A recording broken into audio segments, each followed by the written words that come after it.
जय श्री कृष्णा दोस्तों, आपका हमारे चैनल हिंदी व्रत कथा में स्वागत है। आज हम आपको लड्डू गोपाल जी की बहुत ही सुंदर कहानी सुनाने जा रहे हैं, जिसने सबका मन मोह लिया। लड्डू गोपाल जी की नटखट अटखेलियां हम इस कहानी में आपको बताने जा रहे हैं। तो आइए सुनते हैं लड्डू गोपाल जी की कहानी। एक गांव में एक माली था। बहुत ही सीधा साधा व्यक्ति था। बचपन से ही गांव में ही छोटे से बड़ा हुआ था।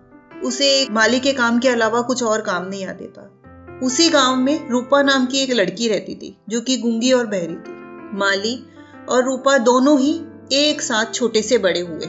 माली का इस दुनिया में कोई भी नहीं था और रूपा उसका भी इस दुनिया में कोई नहीं था।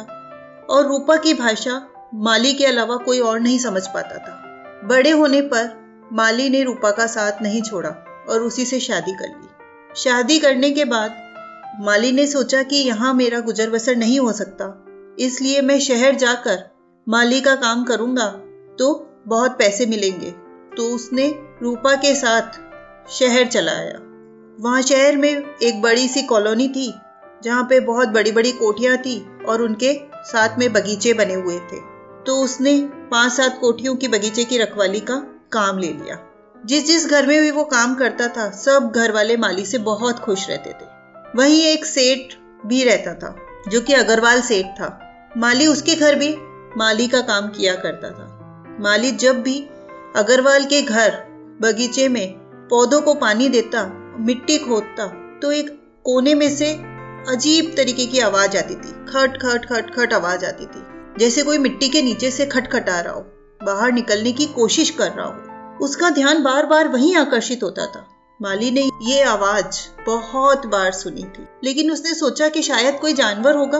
हर बार जब भी वो उस जगह पर जाता, उसको आवाज जरूर आती। एक दिन उसने हिम्मत करके उस जगह को खोदा। खोदते ही वो हैरान हो गया।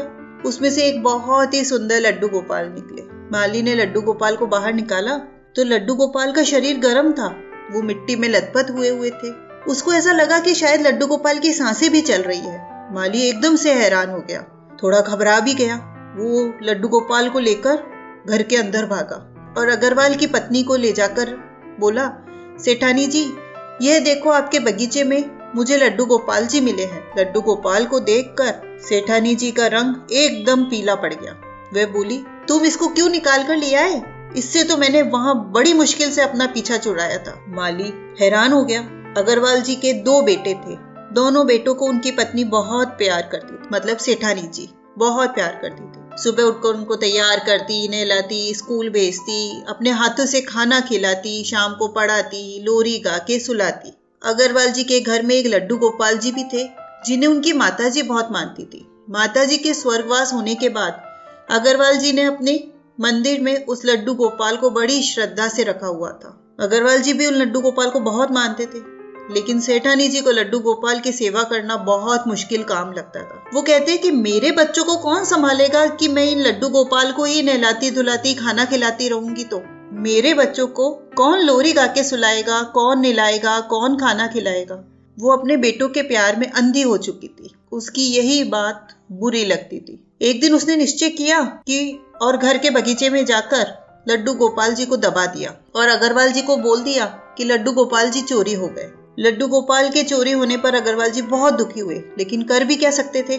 आज जब लड्डू गोपाल जी को लेकर माली सेठानी जी के पास आ गया, तो सेठानी जी चिढ़ गई कि तुम इसको क्यों निकाल के ले आए। तो माली ने कहा, अब मैं इसका क्या करूं मालकिन। तो उसने कहा कि लड्डू गोपाल जी को अपने पास रखो और यहाँ से निकल जाओ तुरंत, और मेरे घर में आगे से इसको लेके मत आना। क्योंकि सेठानी जी डर गई थी कि अगर अग्रवाल जी को माली ने बता दिया कि लड्डू गोपाल जी को उनकी बीवी ने जमीन में गाड़ दिया था, तो अग्रवाल जी बहुत गुस्सा होंगे। और सेठानी जी ने ये बात सोच के उसे अपनी नौकरी से निकाल दिया और अपने आसपास रहने वाले घर वालों को भी कह दिया कि वो चोर है, तुम लोग भी इसे नौकरी से निकाल दो। सब लोगों ने अग्रवाल जी की पत्नी पर विश्वास कर लिया और माली को नौकरी से निकाल दिया। अब माली हैरान था कि मैंने ऐसा क्या कर दिया कि मुझे ये दिन देखना पड़ा। वह कपड़े में लड्डू गोपाल जी को लपेटकर अपने घर आया और रोता हुआ अपनी पत्नी को इशारे में बताया, तो लड्डू गोपाल जी जो मुझे सेठानी जी के घर से मिले और मिलते ही मेरी सारी नौकरियां छूट गई। अब मैं इसका क्या करूं। लेकिन माली की पत्नी रूपा ने बड़े प्यार से लड्डू गोपाल जी को पकड़ा, उनके शरीर पे लगी मिट्टी को साफ किया, उनके कपड़ों को झाड़कर एक कपड़े में बांध कर रख दिया। फिर ठाकुर जी को स्नान करा के घर के कोने में बड़ी श्रद्धा से एक लाल कपड़ा बिछाकर उस पे विराजमान कर दिया। माली जो बहुत उदास था, उसे लग रहा था कि अब कैसे घर का गुजारा होगा। फिर उसने मन में सोचा कि लड्डू गोपाल जी के मिलते ही मेरी नौकरी चली गई, यह सब लड्डू गोपाल जी के कारण ही हुआ है। लेकिन रूपा ने उनको इशारे में समझाया कि लड्डू गोपाल जी भगवान है, वो जो करेंगे अच्छा करेंगे, वो किसी के साथ कभी बुरा नहीं करते। तभी रूपा ने जो लड्डू गोपाल जी के शरीर से मिट्टी उतरी थी, उसके लिए माली को पूछा कि इसको कहाँ रखूं। तो वो माली गुस्से में तो था ही, वो झल्ला के बोला कि अपने बाहर घर के आंगन में मिट्टी है, उसमें फेंक दो। तो रूपाली ने वैसा ही किया। माली को चिंता के कारण न तो नींद आई और न उसे चैन आया, क्योंकि अब घर का गुजारा कैसे होगा। लेकिन उसकी पत्नी तो बिल्कुल आराम से सोई थी।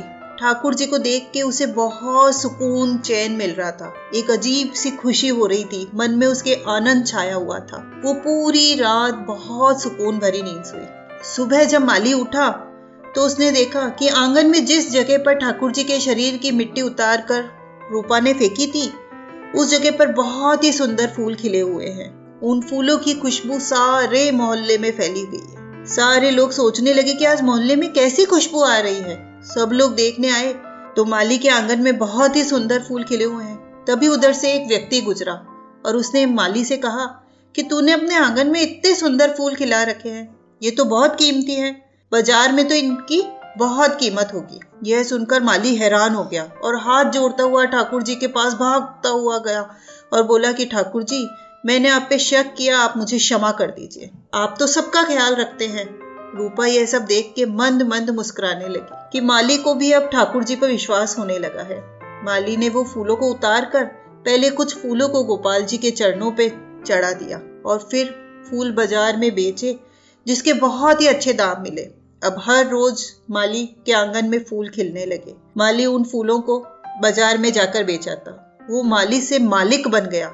माली और उसकी पत्नी ने यह निश्चय किया कि अग्रवाल जी की बीवी ने अपने बच्चों की परवरिश के कारण लड्डू गोपाल जी को मिट्टी में दबा दिया था। आज से लड्डू गोपाल ही हमारी संतान है, ताकि हम भी अपनी संतान के कारण कहीं लड्डू गोपाल जी की तरफ हमारा झुकाव कम न हो जाए, हम संतान नहीं करेंगे। अब माली एक बहुत ही बड़ा फूलों का व्यापारी बन चुका था। उसका एक बहुत आलीशान मकान बन गया था। एक दिन माली जब घर पे नहीं था और रूपा घर पर अकेली थी, एक औरत बुरी हालत के अंदर, फटे पुराने कपड़े पहने, बुढ़ापे से शरीर कमजोर, थकी हुई आंखें लेकर उनके घर के दरवाजे पर भूख के कारण खड़ी होकर खाना मांग रही थी और खाना मांगते मांगते ही वो वहीं बेहोश होकर गिर गई। रूपा ने जल्दी से उन्हें उठाया और अंदर ले गई। जब वह उठी तो उसने उसे भोजन कराया और इशारे में पूछा कि आप कौन हैं और किस कारण से आप बेहोश हो गई थी, लेकिन वो कुछ नहीं बोल सकी। जब माली घर पर आया तो उस बूढ़ी औरत को देखा तो उसको पहचानने की कोशिश करने लगा। तभी उसे याद आया कि यह तो अग्रवाल जी की पत्नी है। तो उसने उसको कहा कि माताजी, आपका यह हाल कैसे हो गया। तो अग्रवाल जी की पत्नी बोली कि तुम कौन हो। तो उसने बताया कि मैं वही माली हूँ जिस पर आपने चोरी का इल्जाम लगाकर सारे मोहल्ले से नौकरी से निकलवा दिया था। लेकिन आपका मुझ पर बहुत बड़ा उपकार है कि आपने मुझे लड्डू गोपाल दिए। आज इन्हीं के कारण मैं माली से मालिक बन गया हूँ। सेठानी जी यह सुनकर फफक फफक कर रोने लगी और माली के पैरों में गिर गई। बोली कि मुझे मेरे लड्डू गोपाल के पास ले चलो। संतान के कारण मैंने लड्डू गोपाल जी को जमीन में गाड़ दिया था। आज वही संतान ने मुझे घर से निकाल दिया है। मेरे पति की मौत के बाद ही मेरे बच्चों ने मुझे आंखें दिखानी शुरू कर दी और मेरा सब कुछ छीन लिया। उनकी पत्नियों के कहने पर उन्होंने मुझे घर से धक्के मार के बाहर निकाल दिया। शायद ये मेरे बुरे कर्मों का ही फल है जिसकी मुझे सजा मिल रही है। वह लड्डू गोपाल के चरणों में गिरकर जोर जोर से रोने लगी कि हे लड्डू गोपाल, मुझे क्षमा कर दो। आप तो बहुत दयालु है, कृपालु है, मेरी भूल को क्षमा कर दो। माली ने उस सेठानी जी को उठाया और कहा कि अब आपको कहीं जाने की जरूरत नहीं है। ये लड्डू गोपाल आपके बेटे की तरह ही है। आज से आप यहाँ रहो और इसी तरह लड्डू गोपाल जिस पर कृपा करते हैं उसको मालामाल कर देते हैं। पाप करने वालों को भी वे हमेशा क्षमा करते हैं। तो आप यहाँ रहो और इनकी सेवा पूजा करो, यह आपको जरूर क्षमा कर देंगे। तो बोलिए लड्डू गोपाल जी की जय हो। हे लड्डू गोपाल, जैसा आपने माली को मालिक बनाया, ऐसा सबको मालिक बनाना, सब पे अपनी कृपा बनाए रखना। तो दोस्तों, अगर आपको हमारी ये कहानी अच्छी लगी हो तो प्लीज लाइक करें, कमेंट करके हमें प्रोत्साहित करें और हमारे चैनल को सब्सक्राइब करें। धन्यवाद।